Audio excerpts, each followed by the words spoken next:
দিনের মধ্যে 50 বার আসে বিয়ের প্রপোজ। সো বাচ্চাকে নিয়ে বিদেশে চলে যাবে, আমেরিকাতে চলে যাবে। ইভেন দো মোহাম্মদের বাবার ফুপু পর্যন্ত আমার জন্য প্রস্তাব নিয়ে আসছে, মানে আমার ফুপু শাশুড়ি, ছেলে আমেরিকা থাকে, মোহাম্মদকে নিয়ে চলে যাও, আমি রাজি কিনা। আমি বলছি না ফুপি, আমি বিয়ে করবো না।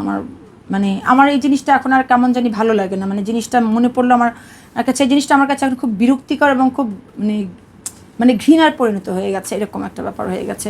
ভালো থাকতে চাইলে অবশ্যই ভালো থাকা যায়, সন্তানের হাসি দেখলেই তো মন ভালো হয়ে যায়, থাকতে পারে। আমার মা যখন বিধবা হয়েছে তখন মাত্র আমার মার বয়স ছিল 32 বছর।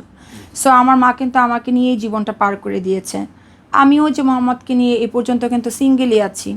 সো কোনো কিছুই ডিফিকাল্ট না, যদি আপনার মন এবং আপনার চিন্তাধারা যদি বাজে দিকে না যায়, আপনি যদি নিজেকে খুব সুন্দর করে গুছিয়ে রাখতে পারেন, সো অবশ্যই, কেন না।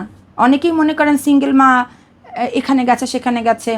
এই বাসাতে আমি আছি 5 বছর, 4 বছর। সো আমি কখনো 8টার পরে বাসা থেকে বের হই না, খুব কাজে থাকলে 9টার মধ্যে চলে আসি। এবং প্রতিটি মানুষের মনের চাহিদা আছে, কথা বলতে ইচ্ছা করে। ভাই আমার সবসময় আল্লাহর সাথে কথা বলতে ভালো লাগে। আমি যে খুব ধার্মিক তা না, কিন্তু আমি ছোটোবেলা থেকে দেখেছি আমার আম্মাকে, তার খারাপ লাগলে জায়নামাজে বসে আল্লাহর সাথে কথা বলতো। ওই জিনিসটা এখনও আমার মধ্যে ধারণা আছে, আমি ওটা করি।